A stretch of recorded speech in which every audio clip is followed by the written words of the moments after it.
오늘도 우리의 삶의 주인 되셔서 우리의 삶을 끌어가시고 우리의 삶 속에 함께 하시고 일하시는 주님, 주님의 날 주의 존재는 나와 모든 성도들이 함께 주님 앞에 예배 드릴 수 있는 시간과 환경과 여건을 허락하여 주신 주님을 이 시간 찬양합니다. 10월의 마지막 주에 접어들고 얼마 남지 않은 한 해를 돌아볼 때에 우리는 하나님이 보실 때 얼마나 영적으로 성숙했는지, 또한 우리에게 말씀을 주시고 은혜를 주셔서 주님과 동행하며 이 시간을 지나고 있는데, 예배를 드리며 삶을 살아갈 때 하나님의 일하심과 하나님의 지혜와 깊이가 얼마나 담겨져 있는지 한번 돌아보는 시간이 되길 원합니다. 하나님 앞에 예배 드릴 때 하나님이 언제나 우리를 신실하게 인도하시는데, 하나님의 기대와 바람처럼 우리는 성장하고 성숙해 가는지, 주님이 원하시는 방향과 하나님이 원하신 초점을 잃지 않고 걸어가고 있는지, 한 해를 곧 마무리해야 하는 이 시점에 우리의 마음은 어디에 집중하고 있는지 하나님 앞에서 우리를 돌아보는 예배 시간이 되길 간절히 원합니다. 이 예배 시간도 우리의 마음을 성령의 빛으로 비춰주시고 하나님의 뜻과 하나님의 음성에 반응할 수 있도록 우리의 심령을 어루만져 주시길 간절히 원합니다. 또한 매 순간 하나님의 자녀인 우리를 붙드셔서 하나님의 일하신 가운데 이끌어 가실 주님을 이 시간 찬양하며 기대합니다. 우리를 다스리시는 주님의 일하심과 주님의 능력을 힘입어 세상 가운데 살아갈 때에 우리 가운데 주의 영광이, 주의 능력이, 주님의 사랑이 드러나는 복된 은혜를 우리의 삶 가운데 누리게 하여 주시옵소서. 아버지, 이 시간 교회를 위해 기도합니다. 내가 여호와께 바라는 한 가지, 그것을 구하리니 곧 내가 내 평생에 여호와의 집에 살면서 여호와의 아름다움을 바라보며 그의 성전에 사모하는 그것이라. 주님, 주님이 뜻이 있으셔서 초라하고 보잘것없는 초랑 지역에 더드림 교회를 세우셨음을 믿습니다. 시편 27편 4편의 말씀처럼 여호와의 아름다움을 바라보면서 여호와의 집에서 살면서 오직 우리 교회 성도들이 하나님께 바라는 한 가지 일이 세상의 것을 구하는 저희들이 되지 말게 하시고 하나님의 뜻을 구하는 저희들이 되게 하시고, 여호와의 집에 살면서 마음을 같이하여 기쁜 마음으로 모이기에 힘쓰며 하나님을 찾는 사람들이 날마다 더하게 하여 주시옵소서. 날마다 육신의 정욕을 이기며 성령을 쫓아 성령의 능력이 나타나는 교회가 되게 하시고, 하나님의 말씀을 들을 때마다 말씀에 대한 확신과 회개와 믿음으로 죄에서 돌아서게 하시고, 말씀이 선포되어질 때마다 순종과 하나님의 성품을 닮아가는 변화가 날마다 일어나는 더드림 교회가 되게 하여 주시옵소서. 사람이 보기에는 작은 교회일지라도 하나님의 영광을 드러내는 교회, 하나님께 인정받고 칭찬받는 교회가 되게 하시며, 우리가 어떤 일을 할지라도 세상의 방법과 생각이 아닌 오직 온 성도가 기도를 통해 하나님과 주님의 뜻을 이루어가며 하나님이 중심이 되는 교회가 되게 하여 주시옵소서. 더드림 교회에 속한 모든 가정에 복의 복을 더하여 주시고, 이 지역에도 더드림 교회가 정말 이 지역 주민들에게 자랑과 기쁨이 되는 교회가 되게 하여 주시옵소서. 또한 이 시간 다음 세대를 위해서 기도합니다. 아버지, 다음 세대를 살려면 먼저 믿은 우리 부모 세대의 전인격적인 변화가 없이는 다음 세대를 살릴 수 없음을 이 시간 고백합니다. 정말 자녀 세대를 볼 때 어떻게 풀어야 할지 알 수 없는 자녀 세대를 주님께 올려드리오니 우리의 기도를 들으시고 우리 자녀들이 예수님께로 주님의 교회로 돌아오게 하시고, 다음 세대가 인생의 유일한 해답이신 예수 그리스도를 인격적으로 만나고 나무 믿도록 주님 인도하여 주시고, 입으로만 하나님을 시인하지 않게 하시고 삶으로 부인하는 다음 세대를 예수님의 보혈을 덮어주시고 용서해 주셔서 하나님의 말씀이 세상의 어떤 것보다 최우선적으로 순종해야 하는 생명의 법임을 깨닫고 돌이켜 새 사람이 되게 하여 주시옵소서. 다니엘이 뜻을 정하여 왕의 음식과 포도주로 자신을 더럽히지 않았던 것처럼 다음 세대가 하나님을 경외함으로 불법과 부정한 것들을 용납하지 않고 자신을 지키며 살아계신 하나님을 눈으로 보고 온몸으로 경험하는 복된 인생을 살아가게 하여 주시고 우리의 자녀인 다음 세대가 하나님 앞에서 자기의 정체성을 찾게 하시고 인생의 뜻과 목적이 나에게 있지 않고 오직 하나님께 있음을 깨닫고 고백하는 우리 다음 세대들이 될 수 있도록 주님 인도하여 주시옵소서. 오늘 이 시간도 예수님의 거룩한 능력을 바라보고 주님의 은혜를 바라보며 말씀을 듣습니다. 잠깐 왔다 가는 인생 속에서 창조주를 알게 하시고 삶의 의미를 알게 하시니 너무나도 감사합니다. 오늘도 말씀 들을 때 깨닫게 하셔서 우리의 스쳐가는 이 인생이 주님 앞에 가치 있는 인생이 될 수 있도록 깨닫게 하시고 그렇게 살 수 있도록 오늘도 말씀으로 함께하여 주시옵소서. 이 시간 다니엘 세우신 목사님께 함께 하셔서 그 말씀에 성령님께서 함께 하셔서 성령의 능력을 더하여 주시고 목사님의 입술을 통하여 말씀이 선포될 때 오직 살아계신 하나님의 말씀과 영광만이 나타나는 귀한 시간이 되게 하여 주시옵소서. 성도들도 말씀을 듣고 말씀에 순종하며 행위로 반응하는 한 주간 되기를 원하며 예수님의 이름으로 기도드립니다. 에베소서 3장 14절에서 21절까지 말씀, 신약성경 313페이지에 있습니다.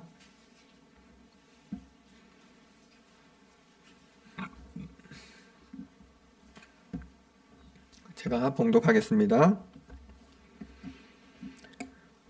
이러므로 내가 하늘과 땅에 있는 각 족속에게 이름을 주신 아버지 앞에 무릎을 꿇고 비노니 그의 영광의 풍성함을 따라 그의 성령으로 말미암아 너희 속 사람을 능력으로 강건하게 하시오며 믿음으로 말미암아 그리스도께서 너희 마음에 계시게 하시었고 너희가 사랑 가운데서 뿌리가 박히고 터가 굳어져서 능히 모든 성도와 함께 지식에 넘치는 그리스도의 사랑을 알고 그 너비와 길이와 높이와 깊이가 어떠함을 깨달아 하나님의 모든 충만하신 것으로 너희에게 충만하게 하시기를 구하노라.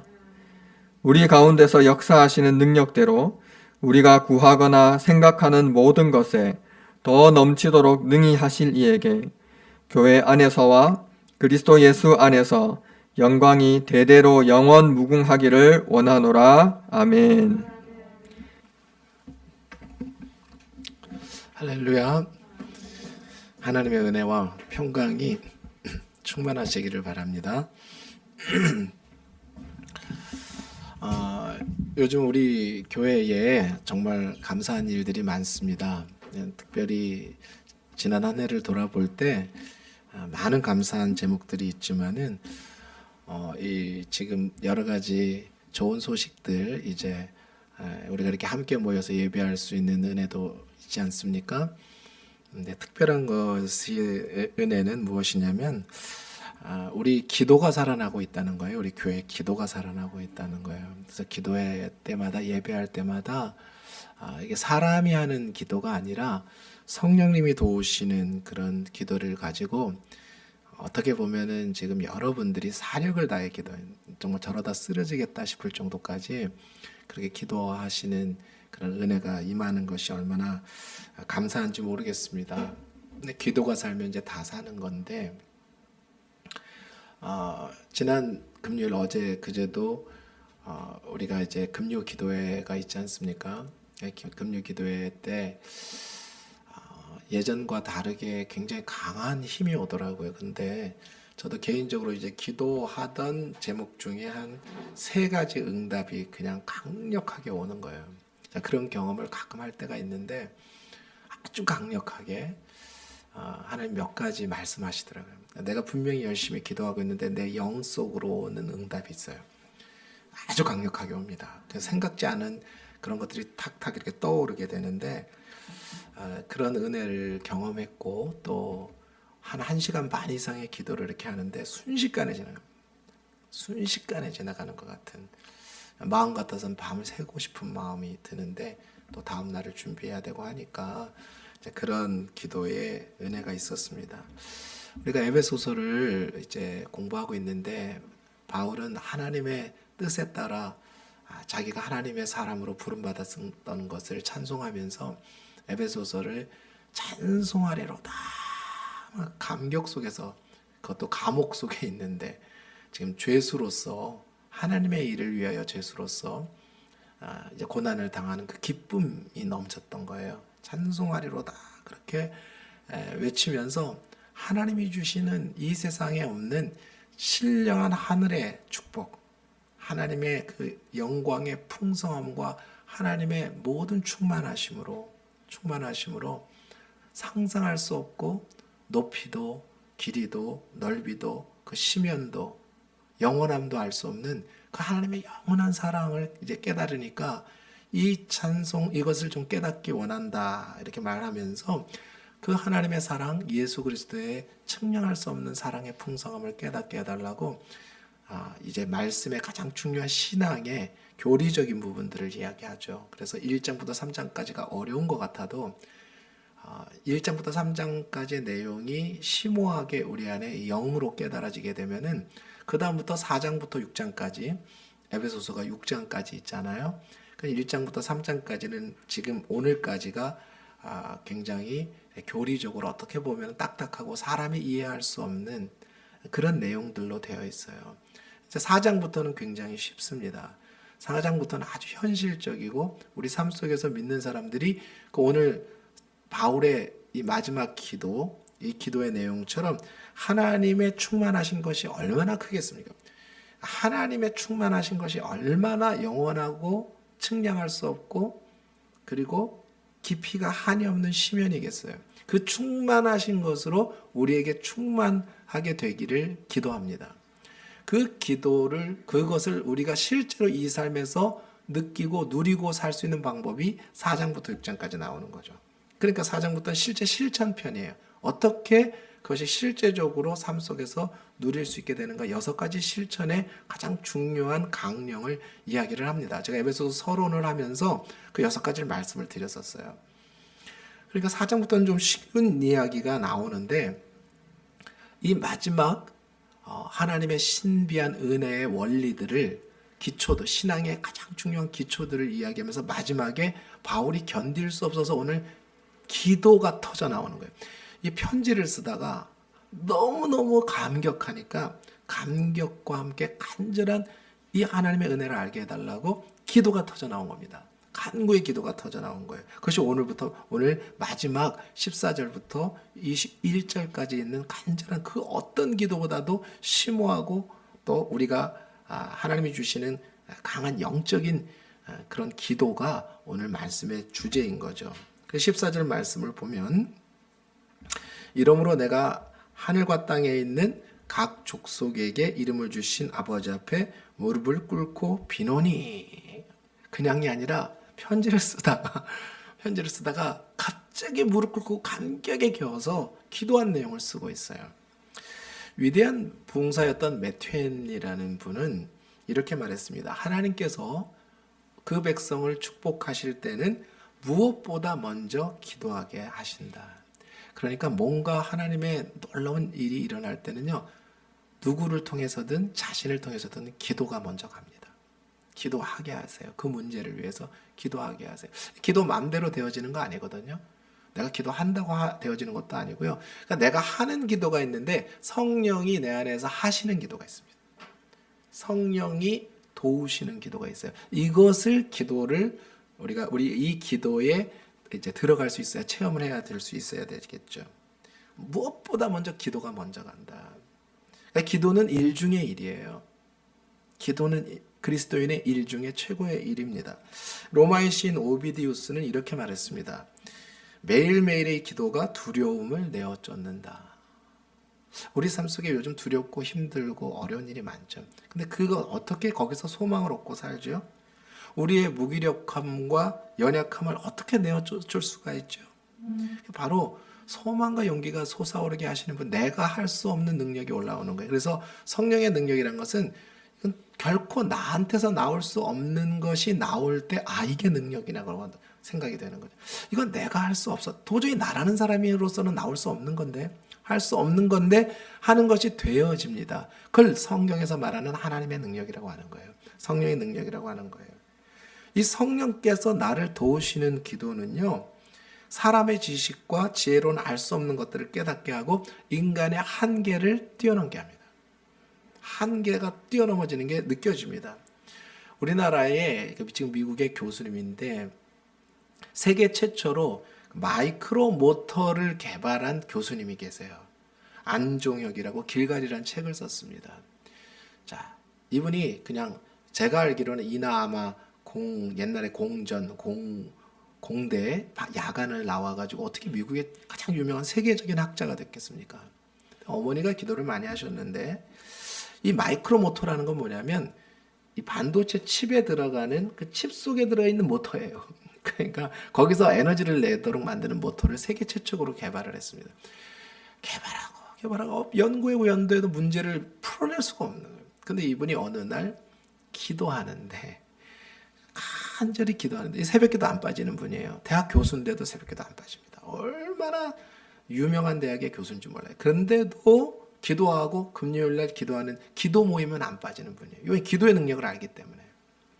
근데 기도하는데 어떤 능력이 있었냐면 제가 여러 번 이런 간증을 많은 분에게 듣는데 갑자기 그 모터의 원리와 이게 돌아갈 수 있는 게 기도하는 중간에 탁 떨어오더랍니다. 그렇게 연구해도 안 되던 게. 그러니까 가지고 실험실에 가가지고 그대로 딱 했는데 그날 그 마이크로 모터가 도는 거예요. 교회 그 여러 나라에서 유럽에서도 개발하고 누가 먼저 세계 최초로 개발하느냐가 이제 관건이잖아요. 논문도 그래요. 논문을 쓸 때 한 사람이 그 주제에서 쓴 거 두 번째 쓴 저자는 아무 의미가 없어요. 첫 번째 누가 그 주제에 대해 썼느냐가 이게 논문의 가장 중요한 겁니다. 누가 먼저 그걸 시작했느냐, 개발자냐. 두 번째는 누가 기억해 주지도 않아요. 그러니까 이분이 지금 서로 경쟁하던 상황에 다른 데서도 다 개발하고 있는데 이 문제를 풀어낸 사람이에요. 자, 그래서 이분은 기도할 때 하나님 주신 그 능력을 알기 때문에 자기의 지식과 지혜와 학문을 의지하지 않고 진심으로 어렵고 힘들고 어려운 일을 만날 때마다 하나님 앞에 기도하는 거예요. 그러니까 우리 교회 기도해야 되는 교회가 될 줄 믿습니다. 정말 그래요. 이 성령께서 하시는 기도라는 걸 체험한 사람들의 그 놀라운 지혜를 통해 세계 최초로 개발한 마이크로 모터가 있고 그 다음에 세계 최고 학자의 반열에 오르는 그 한 번의 능력을 가지고 뭐 기본적인 능력이 있었겠지만 자 그래서 우리가 기도 생활 정말 기도의 능력을 받아야 될 줄 믿습니다. 마가복음 9장에 보면 예수님이 홀로 이제 산에 기도하러 이렇게 올라가셨어요. 그런데 그 찰나에 말 못하고 듣지 못하는 귀신 들린 아이의 아버지가 이제 제자들에게 옵니다. 그래서 이 귀신을 좀 쫓아내 달라고. 그런데 이 전에 제자들이 성경에 보면 귀신을 쫓아냈습니다. 곳곳 마을마다 가서 귀신을 쫓아냈어요. 그러니까 그런 권능이 나왔으니까 이제 아들을 대고 고쳐달라 그러는데 못 고치는 거예요. 야, 귀신을 쫓아내지 분명히 귀신이 들었는데. 그때 바로 예수님이 이제 산에서 기도하시다가 내려오셔서 그 장면을 봅니다. 그 아버지가 제자들이 못하니까 예수님을 보고 무릎을 꿇고 주여 당신들 제자들한테 내가 부탁을 하는데 쫓아내지 못합니다. 무엇을 하실 수 있거든 혹시 하실 수 있거든 우리 아들을 좀 고쳐주십시오. 그때 예수님께서 뭐라고 말씀하십니까? 할 수 있거든이 무슨 말이냐? 할 수 있거든이 무슨 말이냐? 믿는 자에겐 능치 못할 일이 없느니라. 할렐루야. 그렇게 말씀하시고 이 귀신을 쫓아냈어요. 자, 귀신 쫓아낸 다음에 제자들이 의아했습니다. 첫 번째는 자신들이 지금 귀신을 쫓아냈는데 몇 번을 쫓아내고 다 하나님이 권능을 주셔서 예수님이 주셔서 각 마을에 가서 쫓아낸 경험이 있는데 왜 이게 안 됐을까? 그리고 예수님 말씀이 있죠. 믿는 자에게는 능치 못할 일이 없다 했는데 자신들이 예수님을 믿습니다. 믿어요. 경험도 있습니다. 근데 왜 안 됐을까? 그래서 이제 질문을 하죠. 마가복음 9장 28절에서 29절에 이렇게 질문을 하는데 예수님이 답을 하셔야만 같이 읽어봅니다. 집에 들어가심에 제자들이 조용히 묻자오되 우리는 어찌하여 능히 그 귀신을 쫓아내지 못하였나이까? 이르시되 기도 외에 다른 것으로는 이런 종류가 나갈 수 없느니라. 아마 굉장한 종류였나 보죠. 굉장한 종류였나 보죠. 그런데 이런 종류라고 하셨으니까 이 귀신도 종류가 다르고 등급이 다르고 강도가 다릅니다. 그런데 중요한 것은 기도 외에 다른 것으로는 안 된다. 그러면 이것은 순간적인 기도를 말하는 게 아니에요. 우리가 열심히 기도한다고 쫓아낼 것 같았으면요. 근데 이 기도는 다른 기도죠. 예수님 말씀하시는 기도는 우리가 보통 하는 기도를 말하는 게 아니죠. 기도로 하나님의 능력과 하나님이 함께 하시는 그 체험이 있는 사람이에요. 그러니까 성령의 강력한 역사 가운데 있는 사람을 말하는 거고요. 그리고 이 기도는 그냥 기도가 아니라 능력이 있는 기도죠. 성령님께서 그 안에 계시는 기도입니다. 성령님의 능력으로 하는 기도. 그러니까 좀 다른 기도예요. 다른 기도를 말하는 겁니다. 아레토레이라고 제가 계속 말씀드렸던 대천덕신부 예수원에 그 태백의 예수원에 가면은 그 안에 이렇게 써 있다고 해요. 기도는 노동이다. 그분은 이제 노동을 중요하게 해서 그 예수원에 오는 사람은 8시간은 무조건 어떤 노동이든지 해야 됩니다. 어떤 봉사든지 시키고 이제 기도하는 시간 딱 정해서 수도원처럼 이렇게. 예. 그래서 지저스 앱이라 그러잖아요. 이상하네. 영어로 지저스 앱이 앱이라는 말이 그 뭐라 그러냐면 수도원을 말하는 거거든요. 예? 그 기도하는 장소 어떤 성당을 앱이라고 하거든요. 그래서 지저스 앱 예수원 이렇게 우리나라 말로 기도는 노동이라고 앞에 이렇게 크게 써놨어요. 자, 이게 무슨 말일까요? 왜 기도는 노동이라고 했을까요? 저는 이렇게 생각을 합니다. 그분에게 해석을 들어서는 아니지만은 기도는 그리스도인의 일 중에 최고의 일이에요. 가장 중요한 일이고 최선의 일입니다. 이게 진짜 일이에요. 성도가 해야 할 일, 기도하는 일입니다. 두 번째는 기도는요, 제가 해보니까 노동만큼의 땀과 힘이 들어요. 진짜 기도는요, 보통 힘이 드는 게 아닙니다. 간단히 앉아서 명상하는 게 기도가 아니에요. 진짜 기도는 에너지가 왜냐하면 영혼의 운동이기 때문에. 기도는 영적인 운동입니다. 우리 몸이 운동하면 좋아지듯이. 근데 진짜 기도가 하나님께 사로잡혀 하는 기도하면요, 그 다음 기도 끝나면 녹초됩니다. 그런 경험 해보세요. 기도 끝나고 녹초됩니다. 녹초. 영과 내용은 새로운데 막 힘이 솟는 거 상쾌한데 몸은 녹초가 될 때가 있어요. 진짜 기도를 해보면. 그래, 그런 의미가 아닐까? 아주 땀과 피가 흐르는 그런 간절한 기도는 정말 노동과 같은 기도다. 우리가 그런 땀 흘리는 기도의 좀 맛을 봐야 되는데 지난 금요일에 그런 기도가 나오더라고요. 여러분 지난 금요일 제가 영상을 올려놨으니까 뒤에 우리 나중에 기도하는 부분만 좀 보세요. 그거 안 잘랐어요. 그래서 제가 늘 설교만 주로 이렇게 하다가 뒤에 기도하는 장면을 이렇게 그냥 다 놔뒀습니다. 좀 길더라도 한번 봐보세요. 좀 어렵더라도 봐보세요. 우리 전 집사님 찬양하는데 너무너무 제 가슴이 막 뜨거운 거예요. 늘 저렇게 아름다운 음성과 은사로 오늘 찬양단들이 정말 감사한 게 이렇게 하나님 주시는 은사로 봉사하는 분들이 우리 교회에 있다는 게 얼마나 감사합니까? 그렇죠? 찬양이 요즘에 예배 들어오면 막 너무 예배 전에 마음이 너무 상쾌하고 찬양할 때 힘이 돼요. 너무 감사해요. 정말 너무 감사해요. 힘들고 어려운 거 알아요.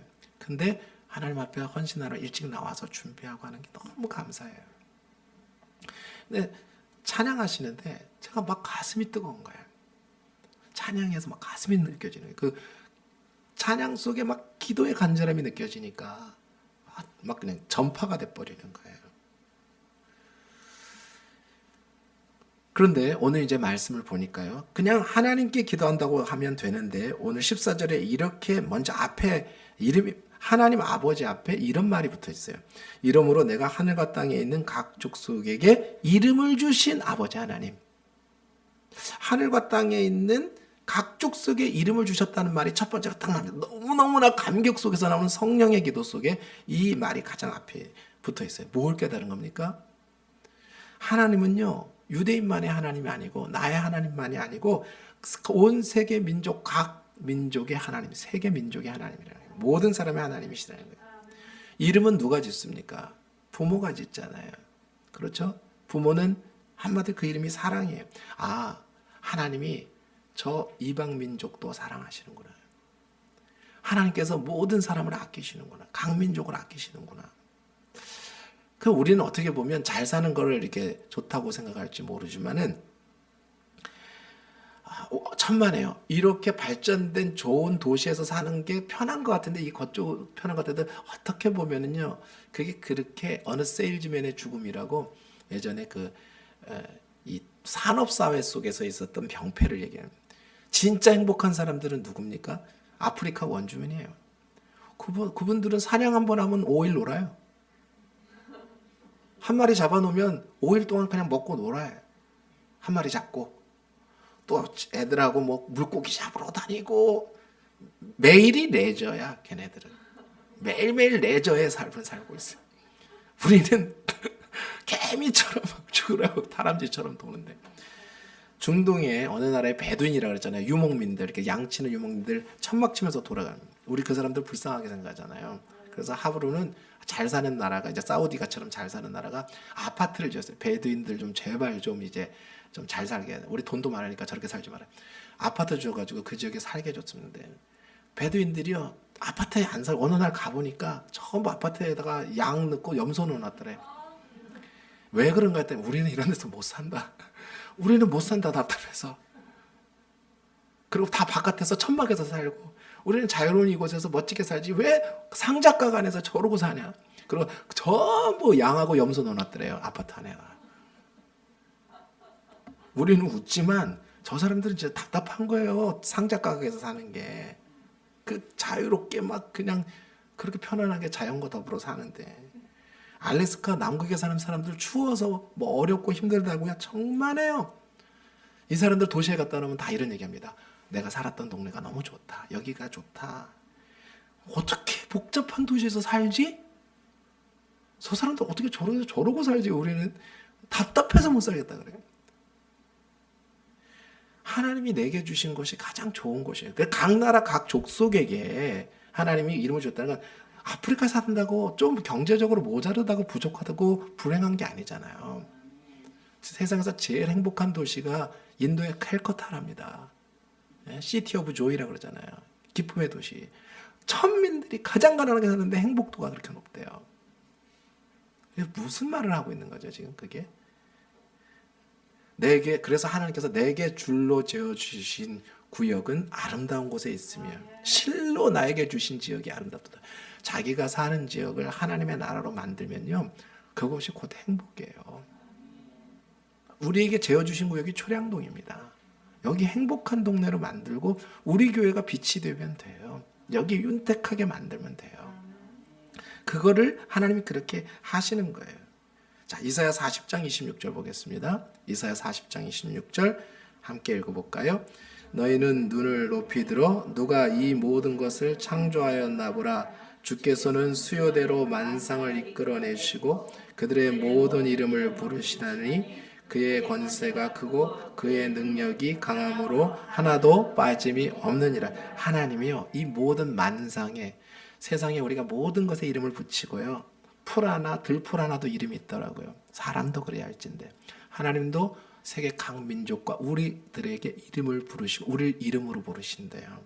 그러니까 하나님께는 모든 사람이 존귀하다는 걸 바울이 깨달은 거예요. 우리가 멸시하던 이방 민족이 아니라 존귀한 자들이구나. 우리가 우리 자신도 소중히 여기고요. 우리 사는 곳도 소중히 여기고 우리가 사람을 진심으로 소중히 여기는 그리스도인들이 되기를 바랍니다. 두 번째 오늘 말씀 하나님과 아버지 앞에 무릎을 꿇고 비노니라 그랬습니다. 무릎을 꿇고 비노니라. 무릎을 왜 꿇죠? 무릎을 꿇는다는 것은 어떤 것을 의미합니까? 무릎을 꿇는 것은 경외심을 말하는 거죠. 그리고 간절함을 말하는 거죠. 또 한 가지는 복종을 말합니다.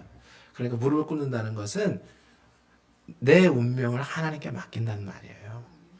나의 모든 것을 하나님께 맡긴다는 뜻입니다. 성경에 보면은 이 무릎을 꿇는다는 표현이 여러 군데 나옵니다. 시편 95편 6절을 보면 오라 우리가 굽혀 경배하며 우리를 지으신 여호와 앞에 무릎을 꿇자. 누가복음 22장 39절에 또 41절을 보면 우리 함께 해볼까요? 예수께서 나가사 습관을 따라 감람산에 가심에 제자들도 따라갔더니 그곳에 이르러 그들에게 이르시되 유혹에 빠지지 않게 기도하라 하시고 그들을 떠나 돌덜진 만큼 가서 무릎을 꿇고 기도하셨대요. 예수님이 무릎을 꿇고 기도하셨대요. 자, 사도행전 7장 59절에 60절에는 순교자, 첫 순교자 스테반의 이제 마지막 그 순교 장면이 나옵니다. 그 말씀 보면 함께 합니다. 그들이 돌로 스테반을 치니 스테반이 부르짖어 이르되 주 예수여 내 영혼을 받으시옵소서 하고 무릎을 꿇고 크게 불러 이르되 주여 이 죄를 그들에게 돌리지 마옵소서 이 말을 하고 자니라. 마지막 순교 직전에 무릎 꿇고 기도했대요. 자, 그러니까 무릎을 꿇는다는 것은 이게 얼마나 간절한 의미를 말합니까? 우리가 전에는 좋았던 점이 교회가 대부분 이렇게 의자가 없을 때 무릎 꿇고 많이 기도했어요. 근데 무릎 꿇는 거 굉장히 좀 다릅니다. 기도할 때 앉아서 기도하는 거 무릎 꿇는 기도가 달라요. 제가 전에 용산에 있는 카츄샤 미군 부대가 있어요. 거기 메모리얼 처치라고 그 미군 부대 안에 미군 교회가 있습니다. 거기 제가 전도사일 때 성경 공부를 이 카츄샤 애들을 하고 성경 공부하려고 한 6개월 간 적이 있습니다.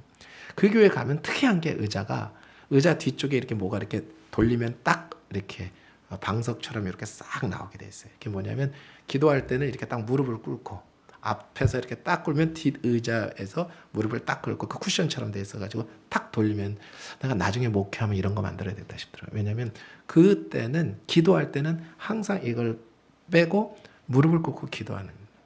근데 그 무릎 꿇고 기도하는 게 정말 다릅니다. 확실히 다르요. 저도 기도하다가 도저히 간절해질 때는 저 의자에 옆으로 누워서 무릎을 꿇고 기도합니다. 그때 기도가 달라요. 앉아 기도하는 건 완전히 다릅니다. 우리 좀 무릎 좀 많이 꿇었으면 좋겠어요. 정말 무릎 꿇는 기도가 있으면 좋겠습니다. 자, 하나님께서요, 왜 사람에게 무릎을 꿇을 수 있도록 만드셨죠? 이 짐승 중에 무릎을 꿇을 수 있도록 만든 게 많지 않습니다. 퍼즐로 놓으면 눕지. 근데 무릎을 꿇도록 만든 이유가 뭘까요? 꿇을 수 있도록 하신 이유가 뭘까요? 첫 번째는 오늘 하나님 앞에 무릎 꿇으라고. 하나님 앞에 무릎 꿇을 줄 알라고. 그것만 있는 게 아닙니다. 두 번째는 무엇입니까? 불의한 것 앞에서는 떨쳐 일어서라고 무릎을 펼 수 있게 만드셔요. 두 가지 의미가 다 있는 거죠. 불의한 일 앞에는 무릎 꿇지 마라. 무릎 꿇지 말고 일어서라. 하나님 앞에는 무릎 꿇어라. 그런 의미가 있는 줄 믿습니다. 저희가요, 좀 무릎 꿇는 기도가 좀 많았으면 좋겠습니다. 자, 16절을 보니까요. 자, 그 기도, 이렇게 기도한 이유가 있어요. 이유가, 목적이 있습니다. 16절 다 같이 읽습니다. 그의 영광의 풍성함을 따라 그의 성령으로 말미암아 너희 속사람을 능력으로 강건케 하시며. 자, 이 간절한 바울의 기도는 뭐냐면 이 이방 민족과 모든 민족과 하나님의 백성들의 무엇이 강건한다고요? 속사람이라고 그랬어요. 자, 우리가 신앙생활이 힘들고 지치고 어렵고 이렇게 힘이 없는 이유가 뭐냐면 예수 믿으면서도 이 하나님이 주신 놀라운 충만함을 누리지 못하는 이유가 무엇입니까? 이게 내 힘과 내 지식으로 하기 때문에 그렇습니다.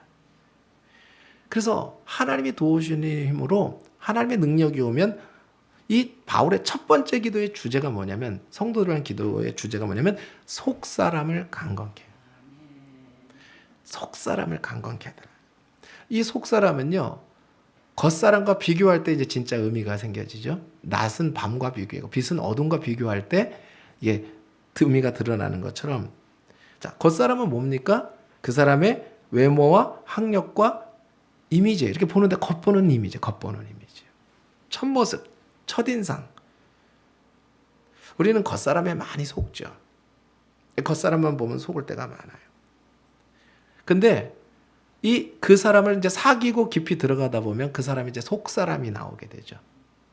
그리고 아주 힘들고 어려운 일, 정말 이렇게 한계 부딪히는 일들을 겪을 때 속사람이 나옵니다. 근데 속사람을 나오면은 여름에 수박을 보면요, 열심히 골라서 갔는데 맛있다고 해서 갔는데 집안에서 비싸게 샀는데 딱 뜯어보면 속이 다 골고, 그리고 진짜 이걸 이 돈 주고 샀나 싶을 때가 있죠. 쏘갔다. 그런데 어떤 거는요, 딱 가보면 수박을 딱 쳐보면 안에 육즙이 줄줄줄줄 흐르면서 달콤하기가 이럴 거예요. 그 껍질은 사실은 별게 아닌 거죠. 순간 지나가는 거예요. 근데 하나님 말씀이 뭐라 그러면 우리의 겉사람은, 하나님 믿는 사람은 겉사람은 날로 후패하지만 우리의 속사람은 날로 예수 믿으면 새롭도다. 할렐루야. 어떤 사람은 은혜 받아서 날마다 은혜가 올라가고 영적으로 성장하는 모습이고 속사람이 발전하는 신앙인이 있어요. 어떤 사람은 늘 은혜를 쏟아요. 은혜 받고 또 은혜 쏟고, 은혜 받고 은혜 쏟고. 무슨 차이일까요? 왜 그럴까요? 정말 속이 꽉 찬 그리스도인이 되어야 될 줄 믿습니다. 속이 꽉 찬 사람. 그러니까 어떻게 보면 나이 드신 분들을, 특히 어른들 보면 그냥 옆에 존경하고 싶고 같이 가고 싶고 그런 분이 있어요. 연세가 드신 분들 중에서도 정말 어른이 있다고요. 노인이 아니라 어른. 노인과 어른은 다릅니다. 이 어른을 보면 그런 분들은 같이 하고 싶은 마음도 있고 본받고 싶은 사람, 사귀고 싶은 사람 있잖아요. 우리가 이 존경심이 드는 그런 어른으로, 신앙의 어른으로 익어가야 될 줄 믿습니다. 그게 바로 속사람이죠. 그런데요, 겉은 좋은데 속이 나쁜 거가 제일 안 좋은 거예요. 속이는 거거든요. 그거는. 그게 외식이라고 해요, 성경에서. 겉은 좋은데 속이 안 좋아요. 이거부터 억울한 게 있습니까? 그러니까 거칠게 하려면 너무 힘든 거예요. 자기 힘으로 신앙생활을 하려고 그러니까 너무너무 힘든 거예요. 그게 외식하게 되는 거예요. 왜? 속은 아닌데 겉으로 그렇게 하려고 그러니까 얼마나 힘들겠어요. 신앙생활 힘들죠, 그렇게 하면. 그렇게 하면 힘들 수밖에 없어요. 근데 우리 사람은 그렇게 하기가 쉽지 않습니다. 사람으로는 그렇게 하기 쉽지 않아요. 그런 세월이 갈수록 늙고 더 완고해지는 게 우리의 마음이고 사람 못 믿는 게 우리의 마음입니다. 그런데 날로 갈수록 그렇게 안 되는 방법이 한 가지 딱 있대요, 성경에. 날마다 새로워지고 날마다 속이 꽉 차는 방법, 속사람이 새로워지는 방법이 있대요. 강건해지는 방법이 있대요. 16절 말씀입니다. 16절 말씀 다 같이 읽습니다. 그의 영광의 풍성함을 따라 그의 성령으로 말미암아 너희 속사람을 능력으로 강건. 누가 하신다고요? 성령님이 하신다. 근데 이 성령님은 어떻게 오신다고요? 하나님의 영광의 빛 가운데 온다는 거예요. 이 세상의 모든 것들이 만물이 소송하는 것은 태양 때문이죠. 태양이 없다면 얼마나 춥고 힘들고, 마찬가지로 하나님의 영광이란 하나님의 빛이에요. 영의 빛이신 하나님의 영이 비치면 우리가 성령으로 말미암아 강건하고 에너제틱해진다 이 말이죠. 하나님이 하나님의 영광의 풍성함이 비칠수록, 그의 빛이, 영혼의 빛이 우리에게 비치면 비칠수록 우리는 속사람이 강건해질 수 있다. 유일한 길이다라고 말합니다.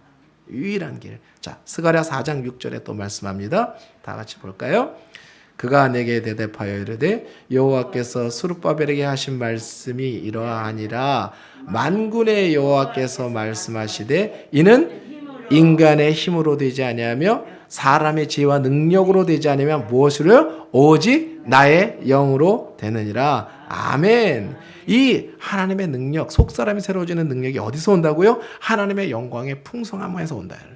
하나님을 아는 지식 속에서요. 그래서 이 예수 그리스도를 믿으면 그 믿음으로 말미암아 하나님의 영광의 빛이 그때부터 비치는 거예요. 믿음 충만하시기 바랍니다. 아멘. 우리가 죄 많고 죄 적어서 이 영광의 빛이 비치는 게 아니에요. 다 똑같아요. 우리는 하나님 앞에 다 도토리예요. 큰 도토리, 작은 도토리. 근데 믿음의 크기에 따라 달라지는 거예요. 이 믿음은 우리의 죄와 연약함과 허물 때문에 되는 게 아니라 하나님을 믿는 믿음의 크기가 하나님의 영광의 그 빛을 우리에게 주는 힘이 된다는 것입니다. 이게 신비예요. 믿음의 신비라는 거예요. 할렐루야. 하나님의 성령의 능력이, 영광의 빛이 주의 영광 빛난 광채 내게 비춰 주시옵소서. 그 밝은 얼굴 배울 때 나의 영혼 기쁨. 아멘. 이 영광의 빛을 사모하실 수 있게 바랍니다. 성령의 능력을 사모하실 수 있게 바랍니다. 우리 기도가 살아야 될 줄 믿습니다. 말씀을 마치겠습니다. 요한 웨슬리라고 여러분은 감리교회 창시자죠. 보면은 외국에 가면 감리교가 굉장히 강해요. 우리나라는 장로교가 강하지만 감리교가 얼마나 근데 감리교 특징이 뭐냐면 에너제틱해요. 그리고 인간관계를 중요시 여깁니다. 교회 안에 사람들의 관계를 굉장히 중요시합니다.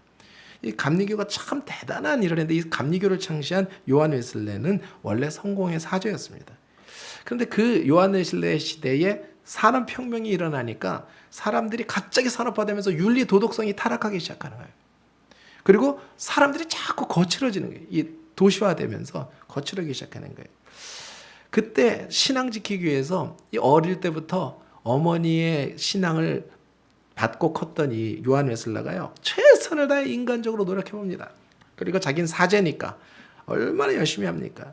엄청난 금욕, 절제, 규칙적인 신앙생활을 힘썼어요. 그런데 신기한 게 있었습니다. 내 안에 신앙생활에 기쁨이 없는 거예요. 무겁기만 한 거예요. 힘든 거예요. 그러니까 어느 날 이 하나님의 능력을 체험하게 됩니다. 체험하게 되는데 자기가 하나님의 이 성령의 능력을 체험하기 전에 고백이 이런 고백이에요. 글을 한번 보겠습니다. 이런 글을 썼어요. 오랫동안 저 주님을 섬겨왔나이다. 노력과 수고로움으로.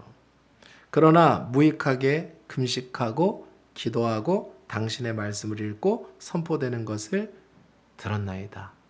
헛되이. 자주 집회에 참석했고 당신의 제단에 가까이 나아갔나이다. 경건의 모양, 제 모습이었나이다. 경건의 능력, 그러나 저는 아는 바 없었나이다. 저 지금 어디에 있나이까? 혹은 이제 무엇을 소망해야 하나이까? 이 연약함으로 제가 무엇을 할 수 있으리까? 예수여, 제 영혼 당신만 바라보나이다.